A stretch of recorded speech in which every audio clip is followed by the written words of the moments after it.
নির্বাচনে একটা প্রতিদ্বন্দ্বিতা থাকবে, বিরোধও থাকবে, ভিন্ন মত হজম করার মতো একটা পরিস্থিতি নিয়ে সমাজকে চলতে হবে। কিন্তু বিরোধ এবং দাঙ্গা হাঙ্গামা এবং অধিক তিক্ততা, কথাবার্তার এত তিক্ততা, পারিবারিক সম্পর্ক নষ্ট হয়ে যায়, কলিগের সঙ্গে কলিগের সম্পর্ক নষ্ট হয়ে যায়, এটা না হওয়া ভালো, না হওয়া উচিত। এমন যেন হয় যে একটা নির্বাচন পার হবে, একটা পরিস্থিতি বাংলাদেশে উপর দিয়ে যাবে, কিন্তু কোনো রক্তারক্তি, মারামারি, হানাহানি, সামাজিক বিদ্বেষ এবং দূরত্ব এগুলো না হোক।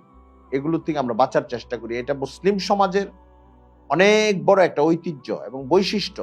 অভদ্রচিত কোনো দূরত্ববাচক আচরণ না করা, প্রচন্ড বিদ্বেষপূর্ণ আচরণ এবং মনোভাব লালন না করা। বরং যদি এমন হয় কোনো রাজনৈতিক কারণে সাময়িক কালের জন্য একটা দূরত্ব তৈরি হয়ে যাচ্ছে, খুব খেয়াল রাখা আমাদের মুখের ভাষা যেন সুন্দর থাকে, আমরা যেন আজন্ম শত্রুর মতো আচরণ করতে না থাকি। দুইটা সমস্যা, একটা সমস্যা হলো কালকে তার কাছে আমার প্রয়োজন হতে পারে, দ্বিতীয় হলো রাজনৈতিক শত্রু বা বলয়ই আমার পরিবর্তন হয়ে যেতে পারে। বাংলাদেশেই নতুন কোনো মেরুকরণ তৈরি হতে পারে, যেখানে আজকে যাকে আমি গালি দিচ্ছি কালকে তাকে মিত্র হিসেবে পেতে চাওয়ার আগ্রহ পয়দা হইতে পারে। আরেকটা হচ্ছে, যেই উপলক্ষ নিয়ে আমি এত রাগারাগি করছি, হতে পারে 1 মাস পরে এই উপলক্ষটা শেষ, আমার সামনে আমার সমাজ এবং আমার দেশের অন্য আরেকটা বাস্তবতা সামনে চলে আসবে।